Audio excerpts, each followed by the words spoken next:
It seems Canada may have started something.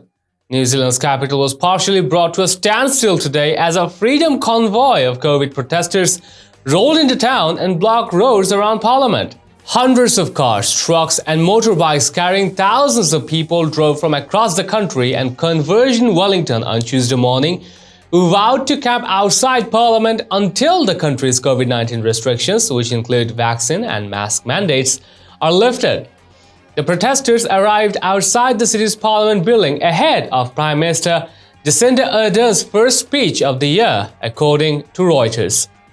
Traffic slowed to a crawl as vehicles blocked roads around Parliament and in other key locations before taking to the streets to wave banners and placards demanding the return of freedoms, denouncing vaccine mandates and attacking the Labour Prime Minister. Crowds of hundreds gathered in front of Parliament to hear speakers and shout slogans, with some pitching tents and vowing to remain for the long haul. Ms. Ardern said she has no intention of engaging with them. The protest mirrors a similar demonstration in Canada, where a freedom convoy began rolling across the country in January, protesting a mandate that will force truckers crossing the border into America to be vaccinated. Trucks have been parked in Ottawa for a week, with Justin Trudeau under fire for demonizing the anti-vaccine mandate protesters as dangerous anti-vaxxers and far-right activists. He also previously dismissed them as a small minority before their numbers grew and they reached the capital. Ardern told the lawmakers in her speech that COVID-19 pandemic will not end with the Omicron variant and the country will have to prepare for more COVID-19 variants this year.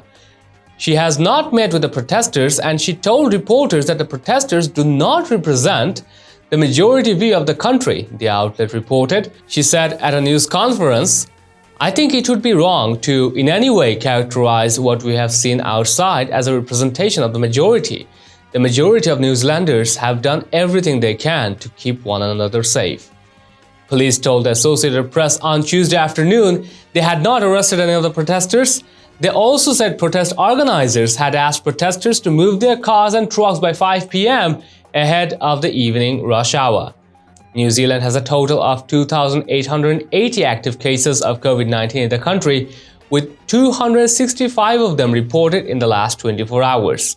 Since the start of the COVID-19 pandemic, the country has reported only 53 deaths from COVID-19, according to New Zealand's Ministry of Health. The ministry also reports that just under 4 million residents aged 12 and older are fully vaccinated as of Tuesday, and in addition, just over 4 million residents have gotten their first dose of the COVID-19 vaccine and just over 1.5 million COVID-19 booster shots have been administered. Well, we'd like to know your thoughts and responses. Share them in the comments down below and also share this news and show us support through subscribing to our channel. Stay tuned for the real stuff on Next News Hour.